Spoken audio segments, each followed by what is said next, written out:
नमस्कार मित्रांनो. काय असतं मित्रांनो माहीत आहे का? आपल्या मनामध्ये आपल्या स्वतःची एक घुसमट सुरू झालेली असते. आपण त्या संदर्भामध्ये खाजगीरित्या वैयक्तिक स्तरावर खूप खूप चिंतन करतो, विचार करतो. पण ठोसपणे याचं कारण काय आपल्या लक्षात येत नसतं. आपल्या अंतरंगातले जे विचाराचे खेळ सुरू झाले असतात, ते माणसाला स्वस्थ बसू देत नसतात. त्यामुळे सुद्धा मनाची घुसमट होते. मित्रांनो, आपण आपलं जीवन जगत असताना बहुतांशी आपण लोक आपलं जीवन इतरांच्या जीवनाशी तुलना करून इतरांच्या जीवनाशी ताडून जगत असतो. त्यामुळं आपल्या मनाच्या डोहामध्ये कुठंतरी एक न्यूनगंडाचं एक गढूळ पाणी साचायला सुरुवात होतं. मग त्यातून सुरू होतो हा उदासीनतेचा प्रवास, न्यूनगंडतेचा प्रवास.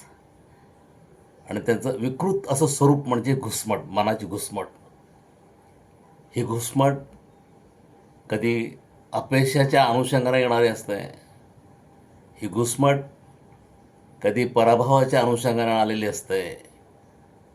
हे घुसमट कधीतरी आर्थिक दारिद्र्याच्या माध्यमातून आलेली असते.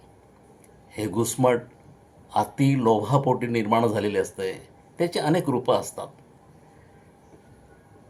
पण मित्रांनो, प्रत्येकजण यावर आपापल्या स्तरावर विचार करतो. पण मी एक प्रयोग केलेला आहे. आपण जर आपल्या मनाशी अंतरंगामध्ये आपल्या मनाच्या खोल खोल डोहात जर डोकावून पाहिला आणि त्याचा जर विचार केला तर निश्चितपणे यावर काय कारण आहेत हे आपल्या लक्षात येतं. आणि ज्या वेळेला माणसाला कारणं सापडतात त्यावेळेला तो त्यावर उपाय शोधण्याच्या दिशेनं त्याची पावलं पडतात.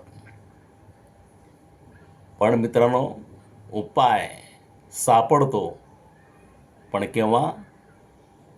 तर त्याची कारणं जर अचूक रीतीनं आपल्या लक्षात आली तर.